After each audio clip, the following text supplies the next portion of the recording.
Seguimos então com o nosso estudo do livro O Céu e o Inferno, a Justiça Divina segundo o Espiritismo, tradução da primeira edição francesa de Allan Kardec, a original. A morte por susto. Estamos vendo os exemplos que Kardec coletou para nosso aprendizado. Vamos lá. Após a primeira evocação do Sr. Sanson, feita na Sociedade de Paris, um espírito transmitiu com o título acima a comunicação a seguir. A morte deste que agora vos ocupais foi a de um homem justo, ou seja, acompanhada de calma e de esperança. Assim como o dia sucede naturalmente à aurora, a vida espiritual sucedeu para ele à vida terrestre sem abalos ou rupturas, sendo seu último suspiro exalado num hino de reconhecimento e de amor. Quão poucos os que assim atravessam essa difícil passagem.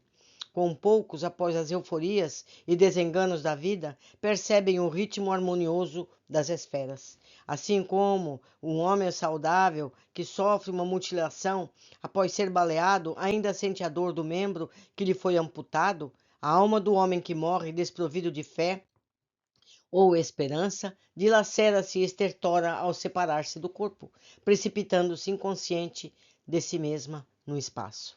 Rogai por essas almas perturbadas, rogai por todo aquele que sofre. A caridade não está restrita à humanidade visível, ela também socorre e consola os seres que povoam o espaço. Tendes a prova tocante disso na tão inesperada conversão daquele espírito que se sensibilizou com preces espíritas feitas junto ao túmulo daquele homem de bem, que fazeis bem em interrogar, pois que ele deseja fazer-vos progredir no caminho do bem. Temos aqui a nota 164, é a nota de Allan Kardec, que diz: a alusão do espírito Bernard, que se manifestou espontaneamente no dia do funeral do Sr. Sanson. Revista Espírita de maio de 1862. Nota de Kardec. Não adianta dizer a página, porque depende de cada edição, se vocês forem procurar. É mais fácil procurar o mês de maio de 1862. Continuando, o amor não tem limites, preenche o espaço dando e recebendo ininterruptamente suas divinas consolações. O mar se desenrola numa perspectiva infinita. Seu limite parece confundir-se com o céu, e o espírito deslumbra-se com o magnífico espetáculo dessas duas vastidões. Assim é o amor, mais profundo que as ondas, mais infinito que o espaço. Ele deve reunir a todos, encarnados e desencarnados, na mesma comunhão de caridade, operando a admirável fusão do que é finito e do que é eterno. Assina Jorges. Agora temos aqui a mensagem do Sr. Jobard, diretor do Museu da Indústria de Bruxelas, nascido em Basel, Haute-Marne, me perdoe o meu mal francês, e falecido em Bruxelas de um ataque fulminante de apoplexia no dia 27 de outubro de 1861, aos 69 anos de idade. Diz ele: o Sr. Jobard fora presidente honorário da Sociedade Espírita de Paris. Pretendíamos evocá-lo na sessão de 8 de novembro, quando ele, antecipando-se ao nosso desejo, deu espontaneamente a seguinte comunicação: estou aqui, eu que irias evocar. Desejo manifestar-me primeiramente através deste médium, cuja assistência vinha pleiteando até agora sem sucesso. Ou seja, ele sabia que ia ser chamado e ele se antecipou. Diz ele: quero inicialmente vos falar acerca de minhas impressões no momento da separação de minha alma. Senti um abalo inaudito, lembrei-me subitamente do meu nascimento, de minha juventude, da minha idade madura. Minha vida inteira reproduziu-se nitidamente em minha lembrança. Senti apenas um imenso desejo de encontrar-me nas regiões reveladas por nossa amada crença. Acerenou-se em seguida toda essa agitação. Eu estava livre, meu corpo jazia inerte. Ah, meus queridos amigos, quanta alegria ao livrar-me do peso do corpo. Que contentamento poder abranger o espaço. Não imagineis, contudo, que me tenha transformado subitamente em eleito do Senhor. Não, estou entre os espíritos que, tendo aprendido um pouco, devem ainda muito aprender. Não tardou para que me lembrasse de vós, meus irmãos de exílio, e asseguro-vos toda a minha simpatia, envolvendo-vos nos meus melhores votos. Quereis saber quais espíritos receberam-me? Quais foram minhas impressões? Meus amigos foram todos aqueles que nós evocamos, todos, os irmãos que partilharam dos nossos trabalhos. Vi o esplendor, mas não posso descrevê-lo. Dediquei-me a discernir o que era verdadeiro nas comunicações, pronto a rejeitar toda afirmação errônea, pronto, enfim, para ser o arauto da verdade no outro mundo, tal como fui no vosso. Jobar.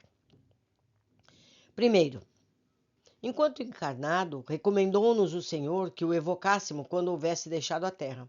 Nós o fazemos não somente para atender a seu desejo, mas principalmente para renovar-lhe o testemunho de nossa bem grande e sincera simpatia, e também no interesse de nossa instrução, uma vez que o Senhor, melhor que ninguém, está em condições de nos proporcionar os esclarecimentos exatos sobre o mundo em que se encontra.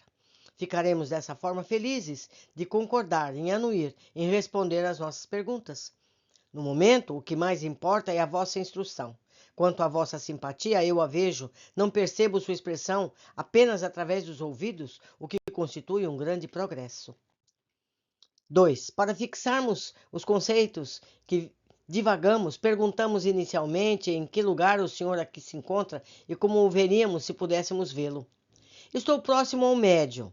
Haveríeis de me ver sob a aparência de Jobar, que se sentava à vossa mesa, uma vez que a vossa visão, enquanto mortais, ainda restrita, somente permite ver os espíritos sob a sua apresentação mortal. 3. Teria o Senhor a possibilidade de tornar-se visível para nós, e caso não o puder, a que isso se opõe? Responde, a aptidão de vós é de todo pessoal. Um médium vidente poderia ver-me, os outros não. 4. Esse lugar é o mesmo que o Senhor ocupava quando vivo, quando assistiu às nossas sessões, ao que lhe reservamos? Portanto, aqueles que ali ouviram podem imaginá-lo, vendo-o como agora. Se não está ali com o seu corpo material, está com o seu corpo fluídico, que tem a mesma forma. Se não o vemos com os olhos do corpo, vemo-lo com o pensamento. Se o Senhor não pode comunicar-se pela palavra, pode fazê-lo pela escrita, com a ajuda de um intérprete. Nossas relações com o Senhor não estão, portanto, de modo algum, interrompidas por sua morte, e podemos conversar tão fácil e completamente como outrora? É assim mesmo que acontece? Responde sim, e já o sabeis há muito tempo. Ocuparei este lugar muitas vezes, mesmo sem o vosso conhecimento, porque meu espírito habitará entre vós. Chamamos a atenção para esta última frase. Meu espírito habitará entre vós. Nas presentes circunstâncias, não se trata apenas de uma figura de linguagem, mas de uma realidade. Pelo conhecimento que o Espiritismo nos proporciona acerca da natureza dos espíritos, sabemos que um espírito pode estar entre nós, não apenas pelo pensamento, mas pessoalmente por meio do seu corpo etéreo, que o torna uma individualidade distinta. Dessa forma, um espírito pode habitar entre nós, depois de morto, tão bem como quando vivia, ainda em seu corpo. Ainda melhor, aliás, porquanto pode vir e ir como lhe aprouver. Temos assim uma multidão de acompanhantes invisíveis, indiferentes uns e outros que se nos ligam pela afeição.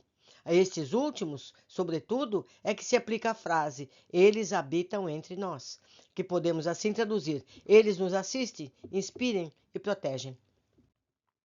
Quinto, não faz muito tempo que o senhor se sentava nesse mesmo lugar.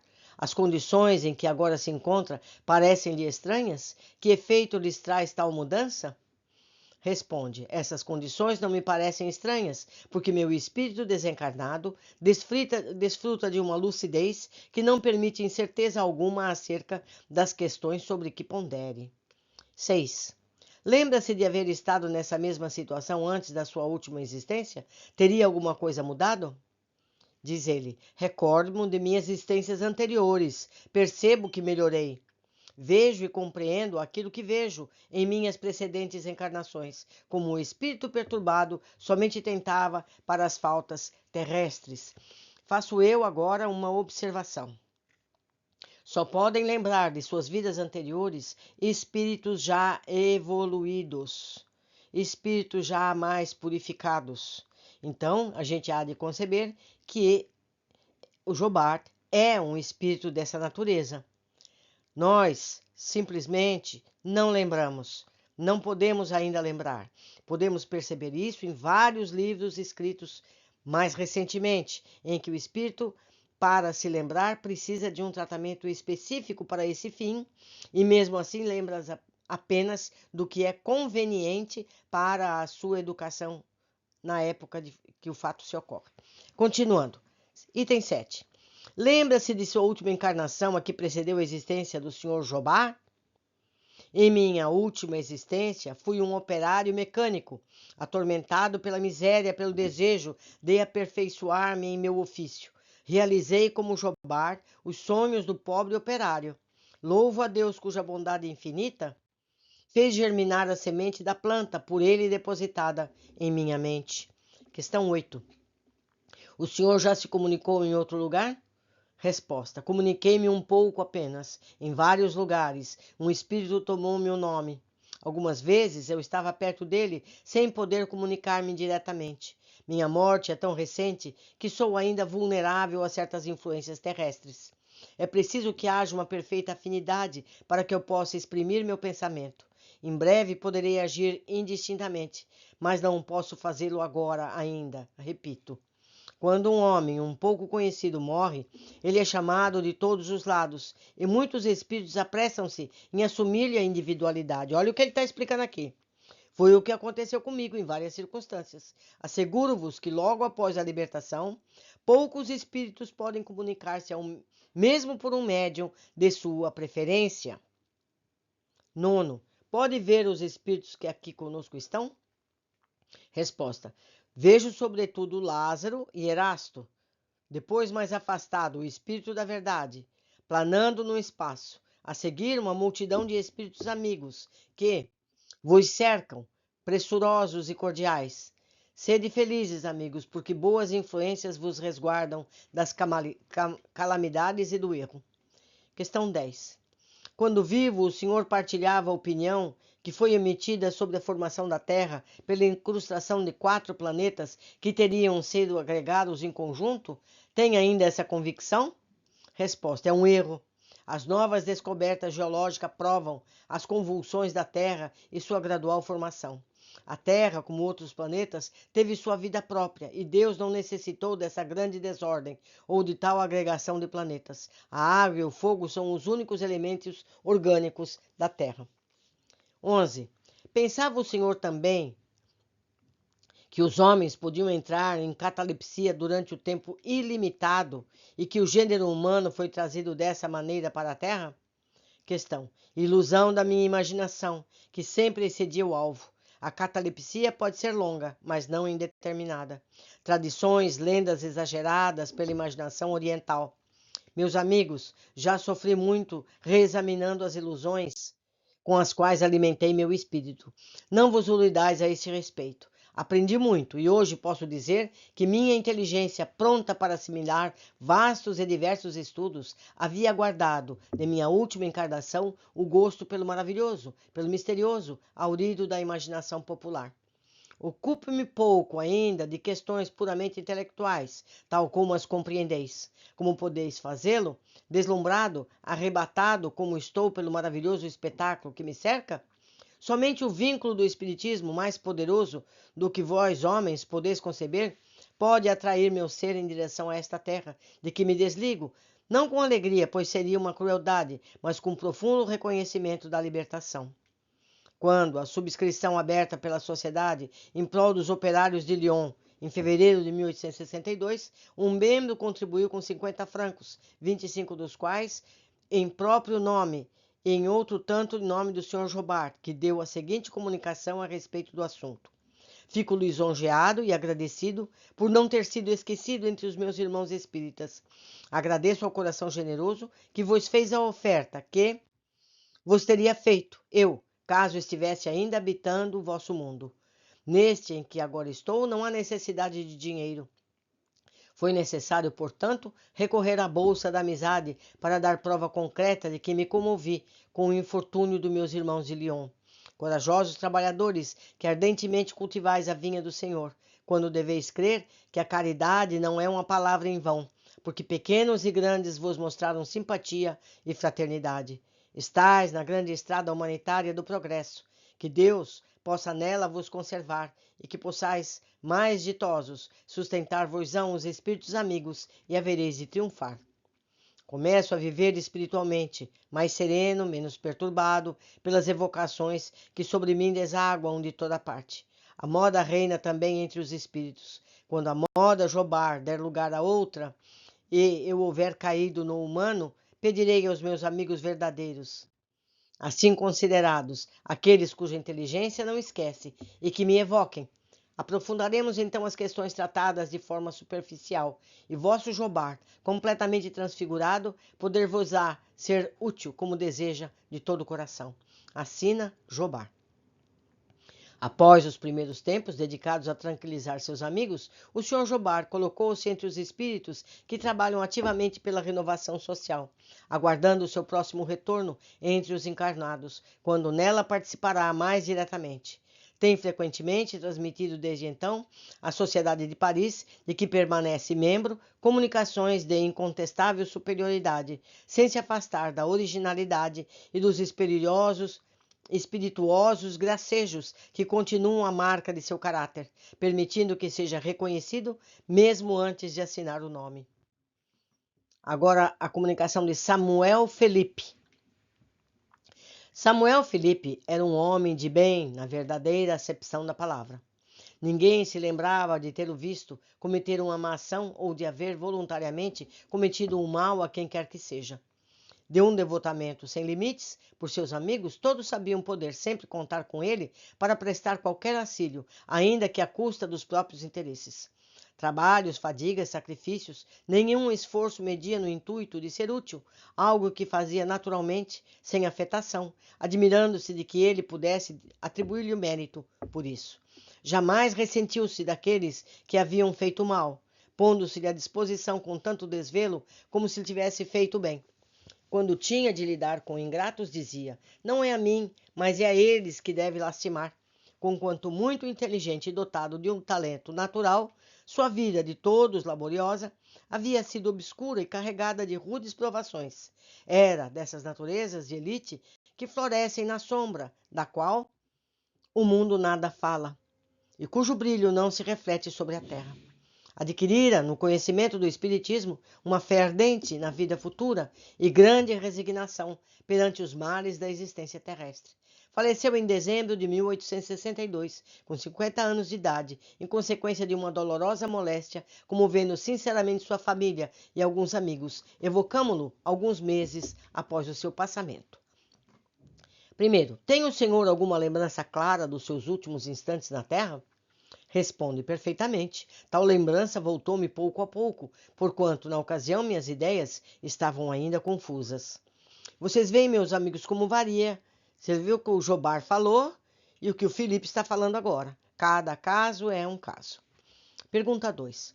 Para nossa instrução e pelo interesse que nos inspira sua vida exemplar, poderia descrever-nos como se deu o seu caso, a passagem da vida corporal para a vida espiritual, assim como sua situação no mundo dos espíritos? Responde: de bom grado. Tal descrição será útil não apenas para vós, mas também para mim, dirigindo-me novamente meus pensamentos à terra. A comparação faz-me apreciar ainda melhor a bondade do Criador. Sabeis de quantas tribulações minha vida foi semeada. Jamais faltou-me coragem na adversidade, graças a Deus. Rejubilo-me hoje com isso. Quantas coisas teria perdido se tivesse cedido ao desânimo. Tremo só ao pensar que, caso tivesse fraquejado, tudo quanto suportei teria sido sem proveito, tendo que recomeçar. Ah, meus amigos, que possais entender bem essa verdade, pois nela repousa a vossa felicidade futura. Não é, por certo, um preço caro a ser pago por essa felicidade, com alguns anos de sofrimento. Se eu soubesseis como alguns anos representam pouca coisa diante do infinito. Se a minha última existência teve algum mérito aos vossos olhos, não falaríeis de modo igual sobre aquelas que a precederam. Foi somente através do esforço, do aprimoramento, que me transformei no que sou agora. Nota 165, nota do editor. A evolução do espírito ocorre pelo autoaprimoramento ou autonomia intelectual moral, que é o esforço voluntário pelo desenvolvimento das faculdades, qualidades e capacidade da alma. As vicissitudes e vivências das encarnações são oportunidades para essas conquistas que proporcionam a felicidade ao espírito que progride. Continuamos. Para apagar os últimos traços de minhas faltas anteriores, era preciso ainda sofrer as últimas provas que aceitei voluntariamente, aurindo na firmeza de minhas resoluções a força para suportá-las sem me queixar. Hoje bendigo essas provações, pois por meio delas rompi com o passado, que aos meus olhos hoje não passa de uma recordação, podendo agora contemplar com legítima satisfação o caminho que percorri. Ó vós que me fizestes sofrer sobre a terra, que fostes duros e maldosos comigo, que me humilhastes, enchestes de amargura, vós cuja má fé muitas vezes submeteu-me às mais difíceis provações, não somente vos perdoo, mas vos agradeço.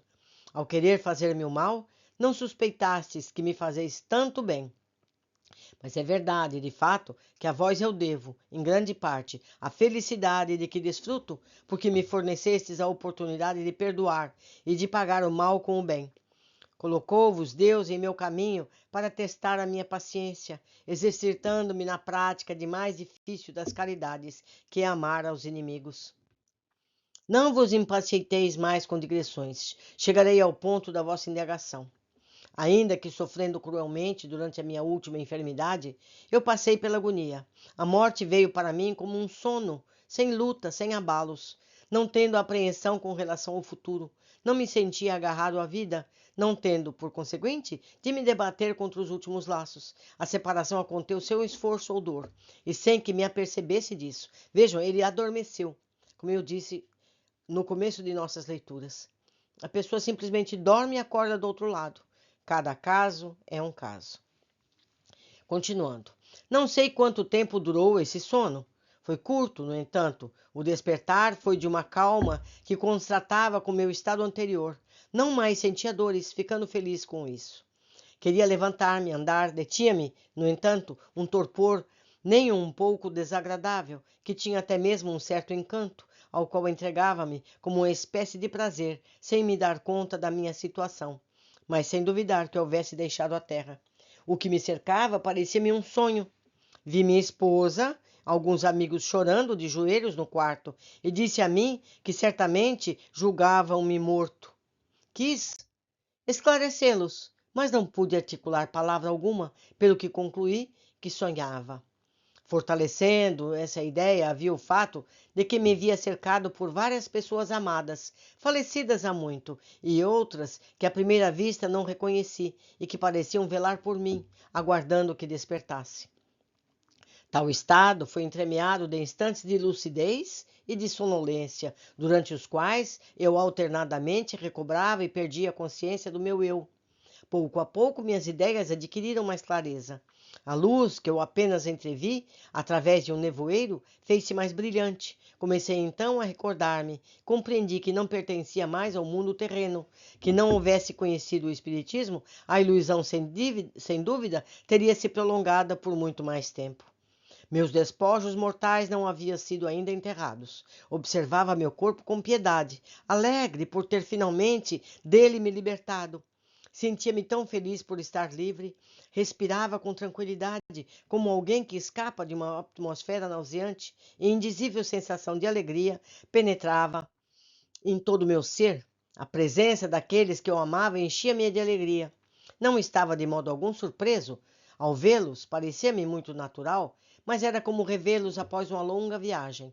De início, um fato me espantou, que é o de nos compreendermos sem articular palavra alguma. Nossos pensamentos eram transmitidos apenas pelo olhar, como uma penetração fluídica. No entanto, eu ainda não me despira completamente das ideias terrestres. A lembrança do que havia sofrido retornava de tempos em tempos à memória, como para fazer melhor apreciar minha nova situação. Eu sofrera fisicamente, mas sobretudo moralmente. Fora exposto à malevolência, a esses 1000 embaraços mais penosos, talvez que as desgraças reais, porque elas causam uma ansiedade permanente.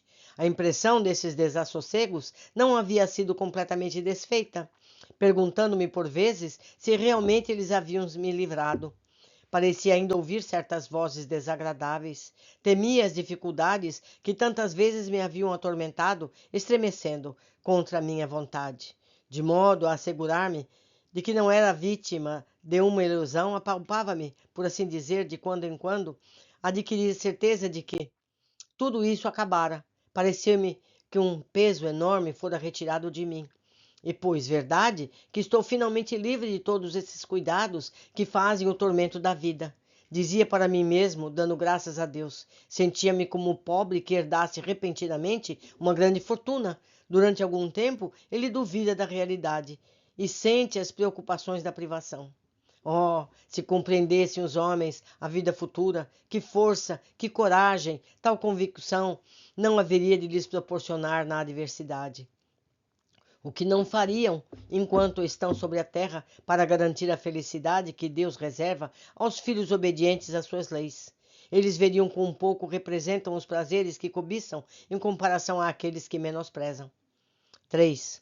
Neste mundo tão novo para o Senhor, perto do qual o nosso tão pouco representa, os vários amigos que aí tenho encontrado fizeram perder de vista sua família e seus amigos na terra? Responde ele. Se eu os tivesse esquecido, seria indigno da felicidade de que desfruto. Deus não recompensa o egoísmo, ele o pune. O mundo em que me encontro poderia levar-me a desprezar a terra, mas não os espíritos que aí estão encarnados. Somente entre os homens é que se vê a prosperidade fazer com que se esqueçam os companheiros de infortúnio. Vou muitas vezes rever os meus. Fico feliz pelas boas lembranças que guardam de mim. Seus pensamentos me atraem para junto deles. Assisto a seus diálogos, alegro-me com suas alegrias e seus sofrimentos me entristecem. Mas não com a tristeza cheia de ansiedade da vida humana, por quando compreendo que tais sofrimentos são apenas passageiros e para o bem deles. Fico feliz ao pensar que um dia também eles virão para esta morada em que se desconhece a dor. Para que se tornem dignos dessa morada é que eu me dedico, esforçando-me por sugerir-lhes bons pensamentos, principalmente a mesma resignação que tive diante dos desígnios de Deus. Minha maior aflição é quando os vejo retardar esse momento pela falta de coragem, pelas suas queixas, pela dúvida sobre o futuro ou por qualquer ato repreensivo. Trato, então, de afastá-los do mau caminho. Se sou bem-sucedido, é uma grande alegria para mim, e com isso rejubilamo-nos todos aqui. Se não logro êxito, exclamo com pesar, mais um atraso para eles. Consola-me, no entanto, saber que nada está perdido para sempre. Meus amigos, que ótimos exemplos estamos tendo nessas oportunidades. Espero que também estejam gostando de tudo isso. Encontro todos na nossa próxima leitura. Abraços!